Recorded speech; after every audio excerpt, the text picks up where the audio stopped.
Hola, espero se encuentren muy bien y estén con muchas ganas de aprender algo nuevo. En esta ocasión voy a hablarles sobre el accidente ofídico, donde abarcaremos la clasificación de las serpientes, centrándonos en las que se encuentran dentro del territorio peruano, la fisiopatología de cada tipo de accidente, manifestaciones clínicas y el tratamiento. Así que sin más que decir, soy Augusto Medina y comencemos.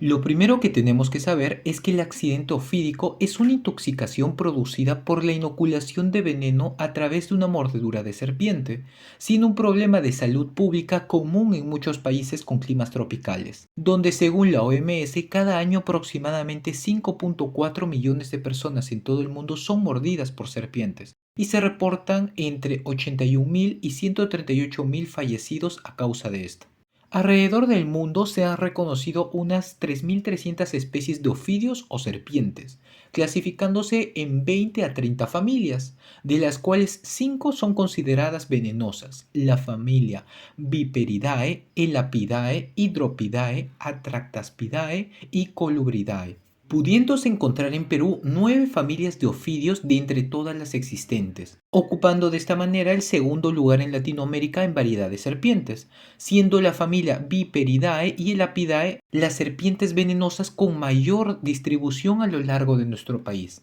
habitando principalmente en la selva, concentrándose en los departamentos de Loreto, San Martín, Amazonas, Junín y Ucayali. Bueno, y aquí algo que tengo que enfatizar es que las serpientes solo van a atacar cuando se sienten atacadas, teniendo, por así decirlo, un diámetro de protección que es de aproximadamente 2 metros a la redonda, por lo cual si algún animal o el mismo ser humano sobrepasa este límite, ellas por defensa atacarán.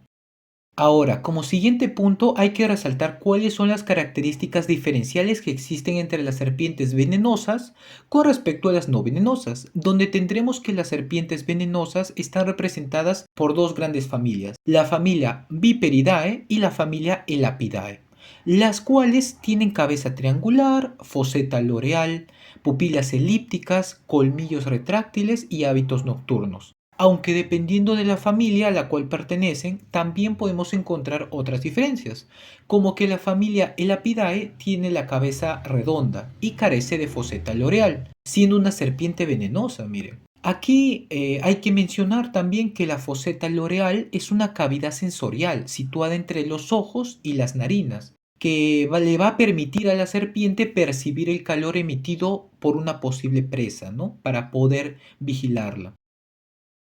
Bueno, y dentro de la familia Viperidae encontramos a los géneros Botrox, Botriopsis, Lachesis y Crotalus. En el género Botrox tenemos a Botrox atrox, conocida comúnmente como jergón, la cual es la serpiente venenosa que mayor accidentes produce en nuestro país, representando cerca del 90% de todos los casos. Y también tenemos otras especies de importancia como Botrox pictus, Botrox barnetti y Botrox brasili. En el género Botriopsis destacan Botriopsis bilineata, que es de un color verde hoja y vive en los árboles, siendo una especie arborícola, por lo que se le conoce en la selva como loro machaco. Y en el género Lachesis también tenemos una especie, Lachesis muta, una especie de gran tamaño que puede alcanzar una longitud de hasta 4 metros y es conocida en la selva peruana como Xuxupe. Por otro lado, la familia Lapidae está representada por las llamadas serpientes venenosas de coral, las cuales están ubicadas en un solo género, el género Micrurus, conocida comúnmente como coralillo o nakanak, las cuales no tienen fosetas termorreceptoras como hemos mencionado y tienen un color muy similar a una gran cantidad de serpientes no venenosas, por lo cual esto hace más compleja su identificación. Así que nosotros, para poder diferenciarlos de otras especies, nos vamos a tener que fijar en que haya un número impar de anillos negros entre dos anillos rojos que estén consecutivos. Ahora sí, comencemos a hablar sobre ofidismo o accidente por mordedura de serpiente. Este en sí es un síndrome caracterizado por la inoculación de veneno por parte de una especie de serpiente venenosa, obviamente, cuyas manifestaciones clínicas van a depender de la serpiente agresora, su tamaño, la localización de la mordedura, porque entre más lejos esté de la cabeza y el tronco va a ser menos peligrosa,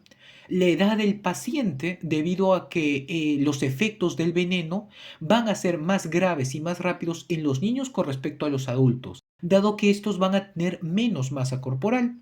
Y también va a depender de la cantidad de veneno que se inocule por mordedura. Bueno, y aquí tengo que mencionar que el veneno es una secreción exocrina de las glándulas salivales de la serpiente, que cumple una función tanto defensiva como digestiva, y estando constituido por varios péptidos y proteínas tóxicas, como lo son las miotoxinas, hemorraginas, neurotoxinas y toxinas coagulantes, que en la persona después de la mordedura le van a producir parálisis respiratoria, trastornos hemorrágicos que pueden ser potencialmente mortales, insuficiencia renal irreversible. Además de que a nivel local pueden provocar también la destrucción de los tejidos, pudiendo derivar esto también en discapacidad permanente, ¿no?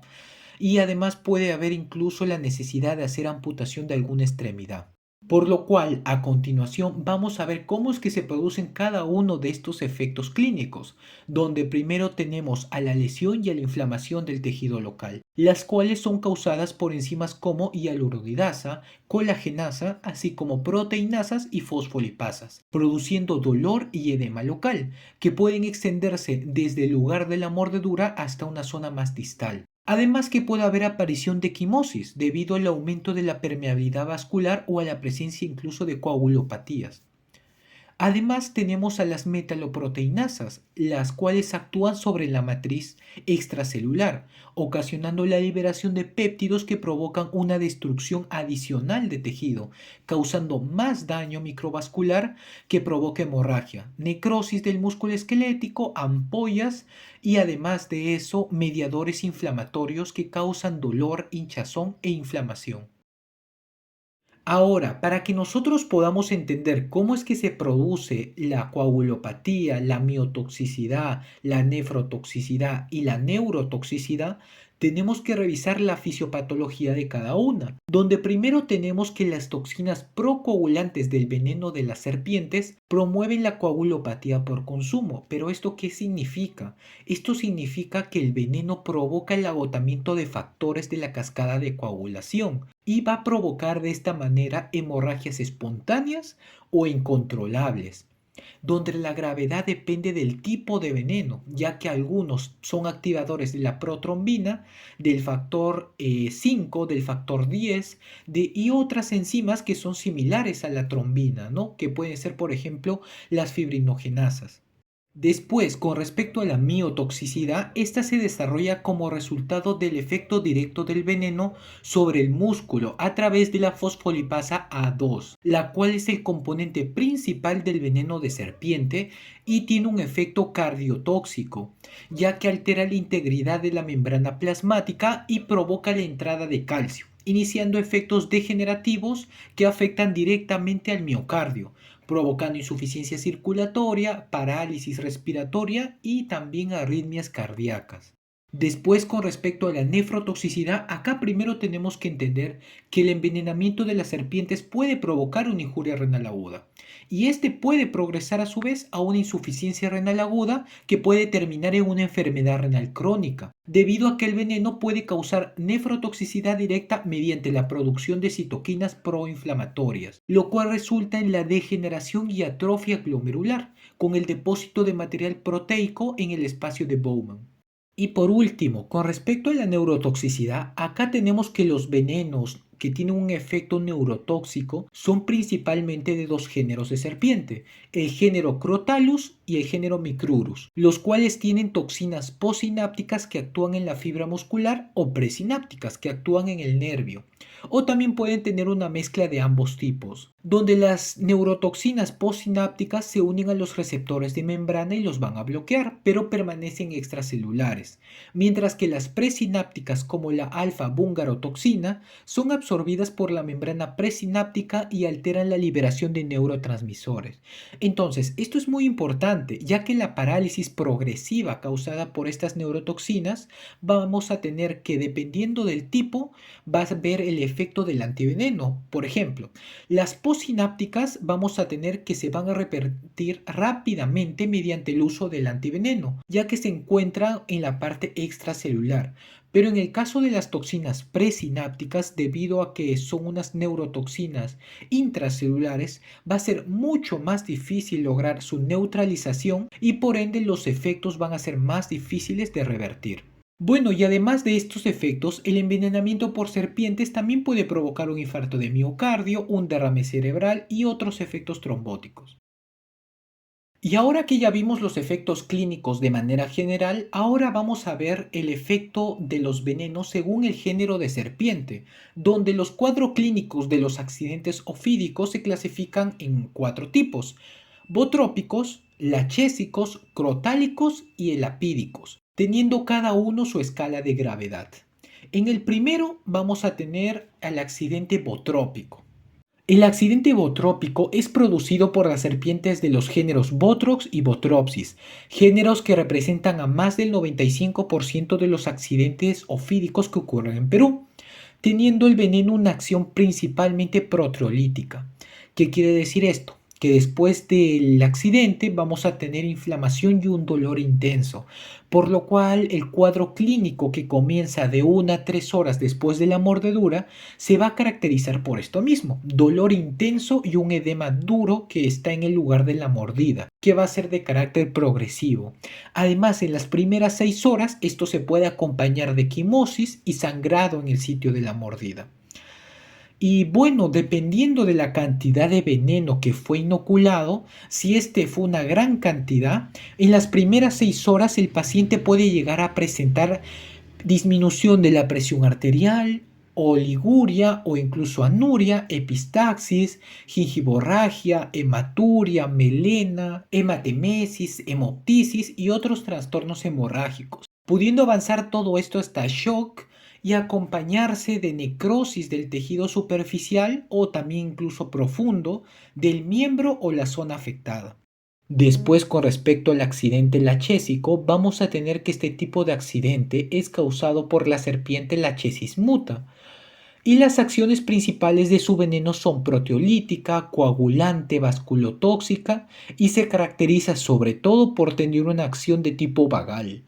donde en las primeras horas del accidente hay un trastorno de conciencia, hay palidez intensa, sudoración y frialdad cutánea, que posteriormente se puede acompañar con diarrea, bradicardia e hipotensión, que puede progresar hasta shock e incluso la muerte.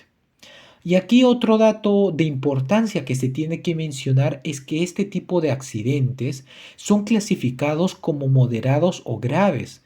porque debido a que estas serpientes son de gran tamaño, se considera que la cantidad de veneno que inoculan es mayor que las demás. Después, con respecto al accidente crotálico, este de acá presenta un cuadro clínico que se caracteriza por dolor local leve que desaparece rápidamente, parestesias, mialgia generalizada, disnea progresiva, taquicardia y diplopía, donde el paciente luego de unos 30 minutos a 1 hora va a presentar la facies neurotóxica, miasténica o también conocida como la facie neurotóxica de Rosenfeld, la cual es característica de este tipo de accidente. Y acá nosotros vamos a poder notar la caída de los párpados y trastornos de la visión, donde acá el paciente nos va a referir una visión doble o confusa que puede llegar hasta una ceguera que va a ser temporal, ¿no? Acompañándose esto de mioglobinuria, oliguria o incluso anuria, que puede progresar a una injuria renal aguda. Y por último, con respecto al accidente lapídico, este es causado por las serpientes del género Micrurus, el cual, a diferencia de todos los anteriores mencionados, no produce en realidad una lesión cutánea importante, solo adormecimiento de la región lesionada, teniendo su veneno como una acción principal un efecto neurotóxico, que aparece de 30 a 60 minutos posterior al accidente, manifestándose con facies neurotóxica, cialorrea, disfagia y a veces disartría. Después, lo siguiente que tenemos que saber es con respecto a la severidad de cada tipo de accidente, lo cual es importante porque nos va a ayudar a saber cuántos viales se debe administrar. Por ejemplo, en el accidente botrópico tenemos que es leve cuando después de 6 horas la reacción local es leve con edema generalizado en la zona agredida y no se presentan síntomas de compromiso sistémico, ni hay variaciones importantes en las pruebas de laboratorio. Es moderado cuando el tiempo de coagulación se presenta prolongado o incoagulable, hay leucocitosis con neutrofilia, puede haber también presencia de edema que tiene que extenderse, dolor, equimosis, gingivorragia, proteinuria y hematuria moderada. Y después tenemos que va a ser severo si la sangre es incoagulable a pesar del tratamiento específico inicial o hay una reacción local muy intensa con edema progresivo, equimosis, que también se puede dar a distancia. Además también se presenta hematuria con oliguria, gingivorragia, epistaxis, melena y además acá hay ya riesgo de shock, ya por colapso periférico dentro de las primeras 24 horas y el riesgo de necrosis además es alto. Además, la disminución súbita del hematocrito puede poner en evidencia que hay una hemorragia interna. En el accidente lachésico vamos a tener que va a ser leve si después de 6 horas no hay alteraciones en los exámenes de laboratorio y la reacción local cutánea es leve. Vamos a tener que es moderado cuando hay equimosis, edema, dolor progresivo, alteración de la presión arterial, alteración de la conciencia. También el paciente puede estar agitado, somnoliento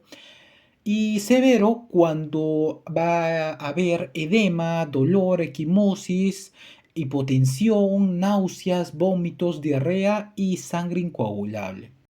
En el accidente crotálico vamos a tener que es leve si después de las 3 primeras horas no hay fasis neurotóxica, moderada si sí hay fasis neurotóxica y además hay mioglobinuria moderada, pero que todavía no ha llevado a daño renal y tampoco hay parálisis respiratoria, a diferencia de la severa, donde vamos a tener que se va a presentar fasis neurotóxica en las primeras 6 horas y mioglobinuria y anuria severa, pudiendo incluso ocurrir la muerte en las primeras 24 horas si no se ha tratado el caso con un suero antiofídico dentro de las primeras horas. Y por último, con respecto al accidente lapídico, vamos a tener que es leve si antes de los 30 a 60 minutos no presenta fasis neurotóxica, moderada si en las primeras 2 horas se presenta la fasis neurotóxica y no hay dificultad respiratoria, y severa si se presenta la fasis neurotóxica pero con dificultad respiratoria o dificultad para deglutir. Con respecto al tratamiento, lo primero que tenemos que tener en cuenta es que se tiene que tratar este caso como una emergencia, donde tenemos que tranquilizar e inmovilizar al paciente. Y en caso éste se encuentre clínicamente estable, preguntar acerca de los síntomas, sobre cómo y dónde ocurrió el accidente, dónde fue la mordedura, hace cuántos minutos, cuántas horas ha ocurrido, ya que esto nos puede indicar también la especie de la cual estamos hablando, ¿no? Obviamente no está de más preguntarle si puede identificar la especie o características distintivas de esta, o el nombre con la que se le conoce en la zona, o si incluso la ha traído para poder saber de qué especie estamos hablando y qué tipo de accidente nos estamos enfrentando. Realizando todo esto a la par que se inmovilice el miembro afectado, manteniéndolo a un nivel más alto sobre el eje del cuerpo, más o menos a unos 30 a 45 grados más elevado. Además, teniendo en cuenta que obviamente se le tiene que decir que no se puede succionar el veneno, no se tienen que aplicar torniquetes, ni ligaduras, ni hielo o remedios tradicionales locales sobre el miembro afectado, ya que estos nos pueden provocar otro tipo de complicaciones. Por ejemplo, los torniquetes y ligaduras, si se dejan puestos por mucho tiempo, pueden causar daños locales muy graves como isquemia, necrosis y gangrena. Luego de esto, tenemos que evaluar el grado de envenenamiento y el tiempo de evolución para considerar la aplicación del suero antiofídico, el cual, según las directrices de la OMS, se recomienda para pacientes con shock, hemorragia sistémica espontánea, sangre no coagulable, neurotoxicidad, lesión renal aguda, hinchazón local rápidamente progresiva. Además que se menciona que la administración temprana de este suero antiofídico previene o limita las alteraciones hemodinámicas, la progresión de la coagulopatía a un sangrado clínicamente evidente, también la neurotoxicidad posináptica que hemos mencionado, la miotoxicidad, la injuria renal aguda y el daño tisular local. Por ejemplo, acá en Perú, el Instituto Nacional de Salud produce tres tipos de suero: el suero antibotrópico polivalente líquido, el suero anticrotálico monovalente líquido y el suero antilachésico monovalente líquido, los cuales son preparados con venenos nativos y son altamente específicos para el tratamiento de cada tipo de accidente ofídico, los cuales ya hemos explicado que por lo general este suero se diluye en suero fisiológico en niños de 50 a 100 mililitros y en adultos de 250 a 500 mililitros de suero fisiológico, y este se pasa en una hora.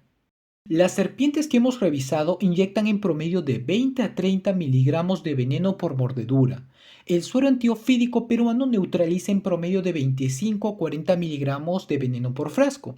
donde la cantidad de viales a administrar depende del tipo y la gravedad del accidente en cuestión, ya que hay especies que inyectan grandes cantidades de veneno, donde por ejemplo en el caso del accidente botrópico inyectaremos en un caso leve de 2 a 4 viales, en uno moderado de 5 a 8 y en uno severo de 9 a 12 viales. En el accidente lachésico, al considerarse todos los casos como severos, vamos a inyectar de 10 a 12 viales. En el apídico vamos a inyectar de 8 a 12, al igual que en el crotálico. Y otras consideraciones que debemos tener en cuenta es que, por ejemplo, en el caso de los accidentes por serpientes de los géneros Micrurus y Crotalus, además del suero antiofídico, se deben considerar también la respiración artificial, cardiotónicos y anticolesterásicos. Además que en casos muy graves se puede considerar también la diálisis, ¿no? Más que todo esto se ve en caso de accidentes por el género Crotalus. Bueno amigos, espero les haya gustado y les sirva el video. No olviden suscribirse y compartirlo con alguien que tú sepas que le va a ser útil esta información. Bueno, y sin más que decir, soy Augusto Medina y esto sería todo por esta ocasión. Adiós.